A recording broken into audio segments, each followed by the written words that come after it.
don't ever slow up, no I don't take shit, I got no.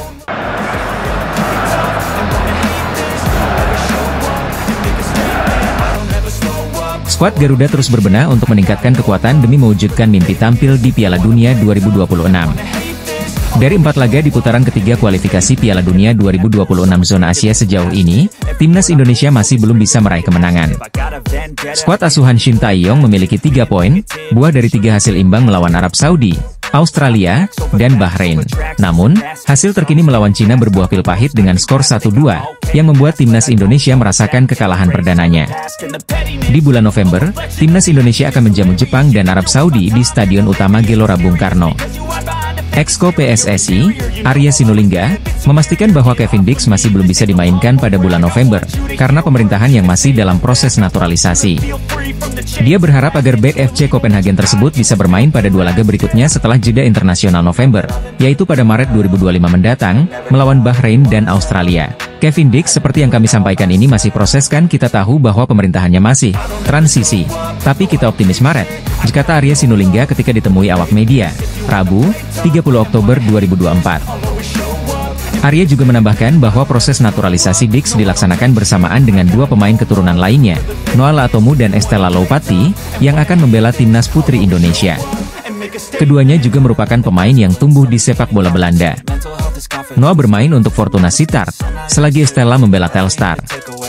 Anggota Komite Eksekutif PSSI, Arya Sinulinga, memastikan bahwa calon pemain timnas Indonesia Kevin Dix akan dinaturalisasi bersama 2 pemain lainnya. Media Belanda Voetbal Primeur mengungkapkan bahwa selain Flamingo, ada 1 nama lagi, Milan Manhoef dari Stoke City yang masih berpeluang untuk dinaturalisasi oleh PSSI. Dalam sebuah unggahan di Instagram, Rian Flamingo memberikan komentar dengan emoji bendera Indonesia, yang langsung memicu spekulasi mengenai kemungkinan ia membela timnas Indonesia. Namun, ada satu hambatan signifikan, yaitu garis keturunan yang terlalu jauh. Rian Flamingo memiliki keturunan Indonesia melalui nenek moyangnya di Suriname, negara yang terkenal dengan komunitas keturunan Jawa. YouTuber Yusa Nugraha menjelaskan bahwa darah Indonesia dalam diri Flamingo hanya berasal dari buyutnya. Ini berarti garis keturunannya melebihi 3 generasi, yang bertentangan dengan syarat FIFA untuk perpindahan federasi. Syarat tersebut menyatakan bahwa garis keturunan harus sampai ke kakek atau nenek, bukan buyut. Oleh karena itu, kesempatan untuk Rian Flamingo dinaturalisasi cukup tipis. Satu-satunya cara bagi Rian Flamingo untuk bisa bermain di timnas Indonesia adalah dengan bermain di Liga Indonesia selama 5 tahun. Yusa Nugraha menambahkan bahwa jika Flamingo ingin mengenakan jersey merah putih, ia harus menunggu antara 2 hingga 5 tahun, yang jelas menjadi beban berat. Saat ini, ia bermain di Liga Elit Belanda bersama PSV Eindhoven, yang merupakan salah satu klub terbesar di Eredivisie. Turun ke level yang lebih rendah di Liga Indonesia bukanlah pilihan yang mudah bagi seorang pemain muda yang berpotensi. Dengan semua kendala ini, kemungkinan Rian Flamingo untuk dinaturalisasi dan bergabung dengan timnas Indonesia tampaknya semakin kecil. Ia harus menghadapi fakta pahit bahwa impiannya untuk membela negara asal nenek moyangnya tidak akan terwujud dalam waktu dekat. Bek tengah PSV Eindhoven, kemungkinan besar tidak akan dinaturalisasi oleh timnas Indonesia meskipun ada tanda-tanda bahwa ia ingin bergabung. Meskipun pemain berusia 21 tahun ini menunjukkan minat, kenyataan yang ada menunjukkan bahwa proses naturalisasi yang diharapkan tidak akan mudah. Timnas Indonesia akan melanjutkan perjuangan di kualifikasi Piala Dunia 2026 dengan menghadapi Jepang dan Arab Saudi pada matchday ke-5 serta ke-6. Dilansir dari laman FIFA, disebutkan bahwa skuad Garuda akan lebih dulu menjamu Jepang pada tanggal 15 November 2024. Kemudian 4 hari berselang, barulah timnas Indonesia menghadapi Arab Saudi juga di laga kandang. Jika melihat dari rekor pertemuan, timnas Jepang jelas bukan lawan yang mudah buat timnas Indonesia. Tercatat, timnas Indonesia baru sekali menang dari total 5 pertandingan terakhir melawan skuad Samurai Biru. Kemenangan terakhir timnas Indonesia atas Jepang pun sudah terjadi sangat lama, yakni pada tahun 1981 di ajang persahabatan. Pada pertemuan terakhir, Jepang berhasil mengalahkan timnas Indonesia dengan skor 3-1 di babak 16 besar Piala Asia 2023. Meski secara head-to-head Jepang mampu unggul atas timnas Indonesia, namun tetap saja kekuatan anak asuh Shin Tae-yong bisa membuat media lokal negeri Sakura khawatir. Salah satu media lokal Jepang, Go NEJP, bahkan menyebut pelatih Shin Tae-yong telah membuat pernyataan seram yang jelang pertemuan kontra timnas Indonesia. Menurut laman tersebut, Shin Tae-yong telah mengetahui gaya bermain Jepang dan diprediksi bisa mempersulit timnas mereka untuk amankan kemenangan. Timnas Jepang sangat kuat, tapi saya tahu cara menanganinya. Demikian pernyataan seram pelatih timnas Indonesia asal Korea itu, ditulis judul Go NJP. Lebih lanjut, Go NJP juga mengulas sosok Shin Tae-yong yang pernah berhadapan dengan Jepang baik di level klub maupun di ajang timnas. Shin Tae-yong, pelatih berusia 54 tahun, bermain untuk timnas Korea Selatan saat masih aktif, namun bermain melawan timnas Jepang pada tahun 1997. Selain itu, di level klub, ia bermain melawan Yokohama F. Marinos di Liga Champions AFC, ditambah Go NJP. Saat ini, timnas Indonesia tertahan di urutan kelima klasemen grup C kualifikasi Piala Dunia 2026 dengan torehan 3 poin. Anak asuh Shin Tae-yong masih berjarak 7 angka dari Jepang yang kokoh di puncak klasemen usai tampil tak terkalahkan dalam 4 laga. Pelatih timnas Indonesia, Shin Tae-yong mendapat sorotan tajam dari media Jepang jelang pertemuan kedua tim di lanjutan kualifikasi Piala Dunia 2026 bulan November mendatang. Timnas Indonesia asuhan Shin Tae-yong baru saja mengalami kekalahan menyakitkan dari Cina dengan skor 2-1 di laga keempat putaran ketiga kualifikasi Piala Dunia 2026 zona Asia. Setelah hasil imbang 3 kali, Jai Itzes dan kawan-kawan takluk dari Cina di kandangnya, membuat pasukan Shin Tae-yong gagal meraih poin penuh pertama. Atas kekalahan ini juga, timnas Indonesia tidak beranjak dari peringkat kelima klasemen grup C, mengoleksi 3 poin. Dua pemain keturunan asal Belanda, Eliano Reijnders dan Mees Hilgers sudah melakukan debutnya saat timnas Indonesia bersua Bahrain. Meski begitu, pada saat kontra Cina, hanya Mees Hilgers yang diturunkan sebagai starter. Eliano Reijnders absen dari laga timnas Indonesia versus Cina. Performa pemain keturunan Eliano Reijnders tak luput dari perhatian Bong Toel. Bung Toel, pengamat sepak bola nasional atau dikenal juga sebagai pengkritik keras Shin Tae-yong baru-baru ini memberikan sorotan ke Eliano Reijnders pada saat debut melawan Bahrain. Dia waktu itu main setengah babak lawan Bahrain, menurut saya sih be ya, gini loh pemain bagus tuh akan langsung dapat kesan, ungkapnya dilansir YouTube Sport TV Indonesia. Berkaca pada Jai Itzes ketika pertama kali diturunkan dan membela timnas Indonesia, Bung Toel mengaku bahwa Jai langsung memberikan kesan. Jika Eliano Reijnders merapat ke timnas Indonesia karena rekomendasi Shin Tae-yong, Bung Toel tegas menyalahkan STY atas itu. Sebagai informasi, Eliano Reijnders saat ini bermain sebagai gelandang untuk PEC Zwolle di kasta tertinggi Liga Belanda yakni Eredivisie. Eliano merupakan adik dari gelandang AC Milan dan timnas Belanda, Tijjani Reijnders. Pasukan Shin Tae-yong mempersiapkan 2 pertandingan melawan Jepang dan Arab Saudi pada 15 dan 19 November di putaran ketiga kualifikasi Piala Dunia 2026 zona Asia. 2 pemain keturunan asal Belanda itu sudah melakukan debutnya saat timnas Indonesia bersua Bahrain. Sejatinya, Mees Hilgers sudah menjadi sorotan media internasional sejak memutuskan akan membela timnas Indonesia. Hal ini karena nilai pasarnya di klub FC Twente di usia yang masih muda. Sosok pengkritik keras Shin Tae-yong menyoroti performa pemain naturalisasi terbaru timnas Indonesia, Eliano Reijnders. Dia melontarkan kritiknya akan performa adik dari gelandang AC Milan, Tijjani Reijnders. Juga menyentil pelatih timnas Indonesia, Shin Tae-yong. Dalam beberapa waktu terakhir, timnas Indonesia seolah menjadi permata berharga bagi pemain keturunan Eropa. Bagaimana tidak, timnas Indonesia saat ini menjadi pilihan alternatif bagi pemain Eropa apabila tidak dipanggil oleh negara kelahiran mereka. Meski fenomena pemain naturalisasi di timnas Indonesia sudah ada sejak 1950-an, namun pembahasan tersebut semakin menarik ketika skuad merah putih dilatih oleh Shin Tae-yong. Semenjak ditunjuk oleh PSSI untuk menukangi timnas Indonesia pada akhir 2019, Shin Tae-yong lantas melakukan transformasi dengan mempercayai skuadnya dihuni oleh pemain Eropa. Total ada 13 pemain Eropa keturunan Indonesia yang saat ini selalu diberikan kesempatan oleh pelatih Shin Tae-yong ke skuad Garuda. Kepercayaan Shin Tae-yong tak disia-siakan oleh pemain naturalisasi tersebut. Mereka langsung membawa timnas Indonesia mampu bersaing di kualifikasi Piala Dunia 2026. Bahkan belum lama ini, timnas Indonesia berhasil menahan imbang tim-tim papan atas Asia seperti Arab Saudi, Australia, hingga Bahrain di kualifikasi Piala Dunia 2026. Namun, meskipun pemain naturalisasi tersebut memberikan prestasi gemilang bagi timnas Indonesia, tapi tetap saja ada suara sumbang yang justru tak mendukung pilihan STY itu. Fenomena tersebut kemudian mendapat tanggapan tegas dari legenda Jerman, sekaligus ex-pelatih Korea Selatan di Piala Asia 2023, Jurgen Klinsmann. Jurgen Klinsmann pun mendukung sikap Shin Tae-yong yang memanggil pemain naturalisasi ke timnas Indonesia karena dinilai bawa manfaat bagi sebuah tim. Pada akhirnya, ini adalah keputusan pemain dan keluarganya, apa yang ingin dia lakukan, di mana dia ingin bermain. Tapi ini bermanfaat bagi setiap program timnas, tentu saja, diujar Klinsmann dikutip dari Goal.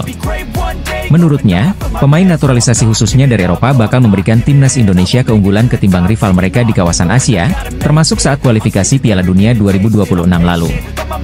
Jika Anda bisa mendapat pemain berkualitas, jika dia mau memilih Indonesia dan membela Indonesia sebagai negaranya, Anda akan memiliki pemain yang lebih solid dari tim-tim rival Anda, pungkasnya. Jurgen Klinsmann lantas mencontohkan Jerman, negaranya yang juga tidak jarang memanggil pemain keturunan ke skuadnya. Mereka justru keluar sebagai juara Piala Dunia. Ini adalah proses alami yang dialami banyak negara. Jerman pun juga, ada banyak sekali pemain berpaspor ganda Turki-Jerman. Beberapa membela Turki, beberapa membela Jerman dan yang lainnya juga, kata Klinsmann. Bahkan, anaknya yakni Jonathan Lee Klinsmann yang sejatinya merupakan warga Jerman malah memilih untuk membela tim junior Amerika Serikat. Itu terjadi juga di keluarga saya. Anak saya bermain untuk timnas junior Amerika Serikat, tapi dia belum bermain di tim senior. Jadi secara teori, jika dia berkembang pesat dia masih bisa membela timnas Jerman, itu khasnya. Hingga pada akhirnya, legenda tim nasional Jerman era 1990-an itu berharap jika pemain naturalisasi yang kini dipercaya Shin Tae-yong bisa mendongkrak prestasi timnas Indonesia. Jadi saya berharap, jika ada pemain yang karena ikatan emosional keluarga memilih negara Anda, Indonesia, semoga itu bisa memberikan tambahan kualitas jangka panjang bagi timnas Anda, ditutupnya. Legenda Jerman sekaligus mantan pelatih tim Korea Selatan Jurgen Klinsmann mengaku heran terhadap pihak yang menentang naturalisasi timnas Indonesia. Jurgen Klinsmann mengatakan bahwa Jerman saja tak mempersoalkan memanggil pemain naturalisasi ataupun keturunan, termasuk ketika juara Piala Dunia 2014. Ia mengaku heran saat tahu ada pihak yang kontra ketika timnas Indonesia besutan Shin Tae-yong mulai masif dalam memanfaatkan pemain naturalisasi. Bersaing di grup C babak ketiga kualifikasi Piala Dunia 2026 zona Asia, kini timnas Indonesia berada di peringkat kelima. Peringkat pertama masih dikuasai oleh Jepang yang belum kalah dalam 4 pertandingan. Kemudian di peringkat kedua ada Australia, ketiga ditempati Arab Saudi, dan Bahrain di peringkat keempat dengan masing-masing mengumpulkan 5 poin. Timnas Indonesia dan Cina sama-sama mengoleksi 3 poin, hanya berbeda selisih gol. Dengan selisih poin masih begitu tipis, terbuka peluang bagi timnas Indonesia untuk naik ke peringkat atas dan mengamankan tiket menuju Piala Dunia 2026. Namun, media Jepang tiba-tiba memberikan kabar buruk dengan munculnya ancaman baru bagi timnas Indonesia asuhan Shin Tae-yong. Menurut media Jepang, Football Channel, ada salah satu tim di grup C yang sedang menambah kekuatan mereka dengan pemain naturalisasi baru. Media Jepang tersebut menyoroti langkah Cina yang mendatangkan pemain naturalisasi baru demi menambah daya serang tim. Sebagaimana diketahui, Cina baru bisa mendapatkan poin usai mengalahkan timnas Indonesia. Namun, Cina masih kalah selisih gol dan perlu melakukan upaya ekstra untuk bisa bersaing. Cina akhirnya mendapatkan 1 poin dengan memenangkan pertandingan melawan timnas Indonesia 2-1 di babak keempat, ditulis media Jepang, Football Channel. Namun, mereka berada di posisi terakhir karena selisih gol, dan timnas Cina perlu membangun kembali tim untuk pertandingan mendatang, lanjutnya. Kabar ini tentu menjadi ancaman bagi timnas Indonesia karena Cina bisa saja menggeser posisi skuad Garuda. Timnas Cina mungkin bisa meningkatkan kekuatannya dengan menyambut pemain naturalisasi baru, ditulis media Jepang, Football Channel. 2 pemain naturalisasi Cina tersebut berposisi sebagai gelandang dan punya kemampuan dalam mencetak gol serta assist. Timnas Indonesia saat ini sangat membutuhkan poin kemenangan untuk mengamankan tiket menuju Piala Dunia 2026. Dengan peningkatan kekuatan Cina, tentu bisa menjadi masalah bagi timnas Indonesia ke depannya. Timnas Indonesia asuhan Shin Tae-yong saat ini masih berjuang untuk mendapatkan tiket menuju Piala Dunia 2026. Timnas Indonesia perlu mengeluarkan performa terbaiknya untuk dapat mengalahkan Jepang. Di sisi lain, mendadak pelatih Shin Tae-yong meninggalkan Jai Itzes dan kawan-kawan di tengah perlunya kesiapan matang timnas Indonesia menghadapi Jepang. PSSI pun mengkonfirmasi kepergian Shin Tae-yong di tengah persiapan timnas Indonesia melawan Jepang. Sekretaris Jenderal PSSI, Yunus Nusi mengatakan jika Shin Tae-yong memilih kembali ke Korea Selatan untuk sementara waktu. Sekembalinya beliau dari Korea Selatan akan dievaluasi, lagi istirahat beliau. Saya tidak tahu persis waktu kembali Shin Tae-yong. Khawatir lupa tanggal pulangnya, kata Yunus kepada awak media, Jakarta, Jumat, 25 Oktober 2024. Pergi untuk berguru ke pelatih legenda. Kabar terbaru kepulangan Shin Tae-yong ke negaranya yakni Korea Selatan bukan untuk pelesiran semata. Melainkan, Shin Tae-yong disinyalir tengah berguru ke pelatih legenda asal Korea Selatan yakni Ho Jung-mo. Pasalnya, Ho Jung-mo memiliki rekor belum terkalahkan saat Korea Selatan bersua Jepang yang berjuluk Samurai Biru. Dalam rekor 3 pertemuan dengan Jepang, Korea Selatan di bawah asuhan Ho Jung-woo mampu mengemas 2 kali kemenangan dan 1 kali imbang. Diketahui, timnas Indonesia saat ini berada di peringkat kelima grup C kualifikasi Piala Dunia 2026 zona Asia, dengan berhasil mengumpulkan 3 poin dari 4 pertandingan yang telah dilakukan. Sementara, Jepang menjadi pemuncak klasemen dengan berhasil mengumpulkan 10 poin dan menjadi tim yang belum terkalahkan dari 4 pertandingan kualifikasi Piala Dunia 2026. Timnas Indonesia akan menjamu Jepang di Stadion Utama Gelora Bung Karno dalam laga lanjutan kualifikasi Piala Dunia 2026. Pertandingan antara kedua tim itu terjadwal berlangsung pada Jumat, 15 November 2024. Timnas Indonesia dipastikan bakal kedatangan 1 pemain lagi yakni Kevin Dix, bek sayap FC Copenhagen berdarah Maluku. Dalam sebuah kesempatan beberapa waktu lalu, Kevin Dix datang langsung ke Indonesia untuk menemui Ketua Umum PSSI Erick Thohir guna membahas kesediaan sang pemain membela tanah leluhurnya. Sementara itu, setelah Kevin Dix dikonfirmasi bakal menjalani proses naturalisasi, ternyata ada 1 pemain Belanda lagi yang menyatakan siap gabung skuad Shin Tae-yong. Adalah Miliano Jonathans, winger klub Vitesse Arnhem yang punya garis keturunan Depok, Jawa Barat. Dia pun secara terang-terangan akui ketertarikannya bela skuad Merah Putih. Di masa lalu, ia mengindikasikan bahwa ia telah melakukan kontak dengan pelatih nasional Indonesia Shin Tae-yong, namun ia ingin menunda karir internasionalnya untuk sementara waktu, jikata Jonathans dikutip dari ESPN NL. Dari pernyataan tersebut, pada akhirnya nama Miliano Jonathans menjadi sering dihubungkan dengan timnas Indonesia. Apalagi, dia kini menjadi top skor bagi klubnya. Namun, salah satu media asal Belanda lainnya yakni Voetbal Primeur punya pandangan berbeda. Menurutnya, pemain yang kian dekat dengan timnas Indonesia bukan Miliano Jonathans. Bintang kelahiran Belanda berikutnya diperkirakan akan tampil untuk Indonesia. Akan menjadi yang paling keren, jikata judul artikel Voetbal Primeur yang diterbitkan, Sabtu, 19 Oktober 2024. Pemain yang dimaksud ialah Jairo Riedewald, gelandang bertahan asal Belanda yang sebelumnya pernah bermain di Liga Inggris bersama Crystal Palace. Setelah 8 musim berkarier di Liga Inggris, Jairo Riedewald sekarang pindah ke kompetisi Belgia, tepatnya di klub raksasa Royal Antwerp. Jauh sebelum dirumorkan oleh media Belanda, Jairo Riedewald memang telah lama menyatakan ketertarikannya membela timnas Indonesia melalui media sosialnya.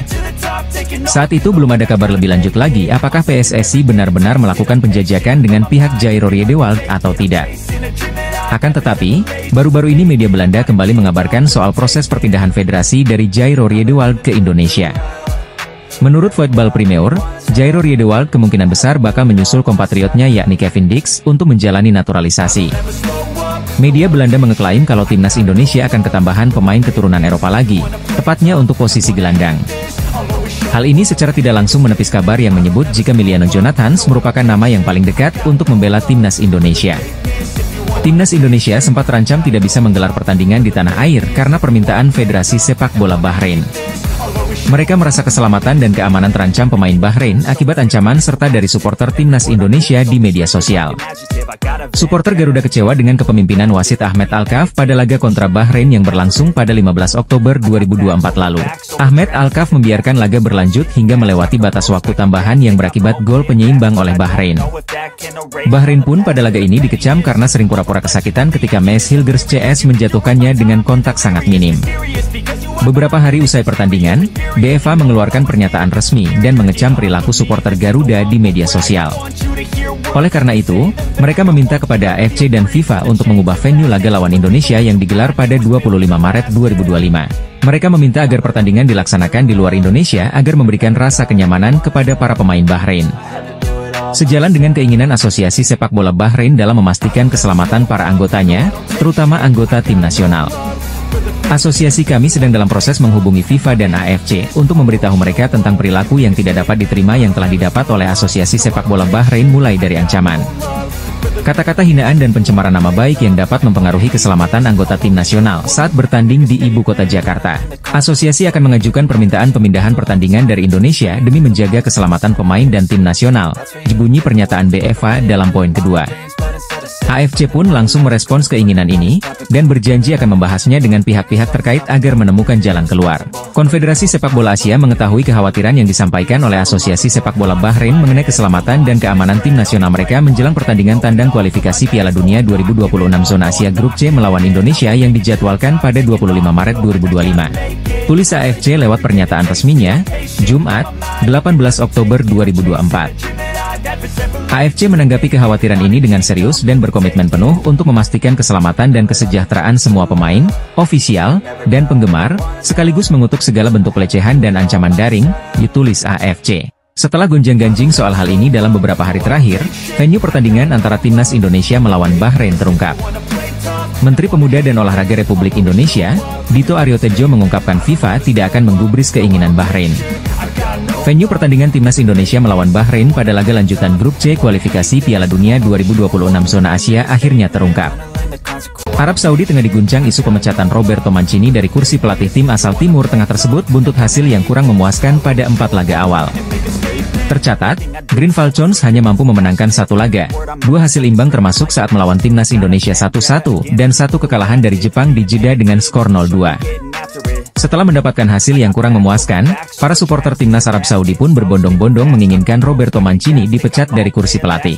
Bak Gayung bersambut, media Italia yakni Corriere della Sera menghubungkan Zinedine Zidane dengan potensi untuk menjadi pelatih baru Arab Saudi menggantikan Roberto Mancini.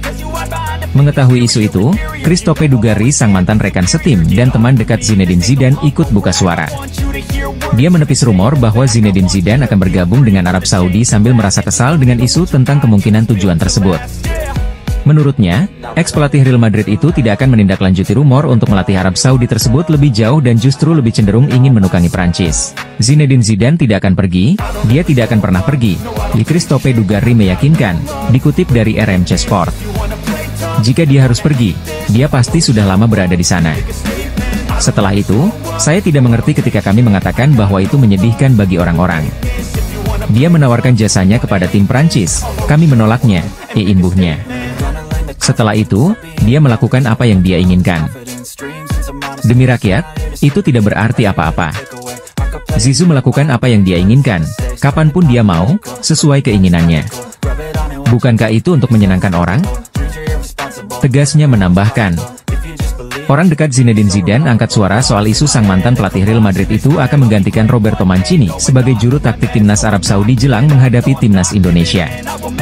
Green Falcons julukan Timnas Arab Saudi akan bertandang ke markas skuad Garuda pada leg kedua lanjutan putaran ketiga kualifikasi Piala Dunia 2026 Zona Asia Grup C. Duel Timnas Indonesia versus Arab Saudi bakal dilangsungkan di Stadion Utama Gelora Bung Karno, Jakarta pada 19 November 2024 mendatang. Timnas Indonesia sempat terancam tidak bisa mendapat dukungan langsung dari puluhan ribu pendukungnya di Jakarta, karena permintaan Bahrain kepada FIFA dan AFC. Federasi Sepak Bola Bahrain meminta kepada FIFA dan AFC untuk memindahkan venue pertandingan melawan Timnas Indonesia di luar Indonesia. Bahrain merasa keamanannya terancam karena mendapat serangan di media sosial oleh supporter Garuda, setelah laga kualifikasi Piala Dunia 2026 pada 10 Oktober 2024 lalu. Pada laga yang berakhir sama kuat 2-2 itu, supporter Timnas Indonesia sangat kecewa dengan kepemimpinan wasit Ahmed Alkaf karena dinilai lebih memihak kepada tuan rumah Bahrain. Salah satunya yaitu membiarkan laga tetap berjalan hingga menit ke-99, padahal wasit asal Oman tersebut hanya memberikan tambahan waktu selama 6 menit saja. Akibat keputusannya tersebut, Bahrain berhasil mencetak gol penyama kedudukan pada menit ke-95 yang akhirnya menggagalkan kemenangan Timnas Indonesia.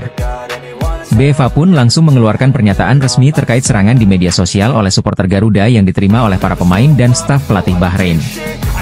Dalam salah satu poin pernyataan resmi tersebut, BFA meminta kepada FIFA dan AFC untuk mengubah venue pertandingan di luar Indonesia demi keamanan timnya. AFC pun langsung merespons keinginan dari Bahrain, dan berjanji akan membahas hal ini terlebih dulu dengan pihak-pihak terkait sebelum memutuskan. Namun, keinginan Bahrain itu gagal terwujud, karena Menteri Pemuda dan Olahraga Republik Indonesia, Dito Aryo Tejo mendapat informasi bahwa FIFA menolak permohonan tersebut. Menteri Pemuda dan Olahraga Republik Indonesia, Dito Aryo Tejo mengungkapkan FIFA tidak akan menggubris keinginan Bahrain. Pasukan Shin Tae-yong akan tetap memainkan pertandingan kontra Bahrain di Indonesia. FIFA pun juga sudah meminta pertandingan tetap ada di Indonesia harus di Indonesia, kalau tidak berarti menang WO, diujar Dito di Istana Negara, Jakarta, Senin, 21 Oktober 2024. Dengan demikian, PSSI akan mendapat uang puluhan miliar rupiah dari penjualan tiket pertandingan antara Timnas Indonesia melawan Bahrain di Jakarta. Kemungkinan besar, PSSI akan menggunakan Stadion Utama Gelora Bung Karno, Jakarta untuk menjamu Bahrain karena memiliki kapasitas mencapai 78.000 kursi penonton. Mengingat akan panasnya laga melawan Bahrain, antusiasme supporter diprediksi sangat tinggi sehingga penjualan tiket pun bakal membludak. Hal ini membuat PSSI ketiban untung. Jika tidak ada kenaikan harga tiket, maka rata-rata uang yang harus dikeluarkan oleh supporter sebesar Rp550.000. Harga tersebut bisa jadi lebih tinggi.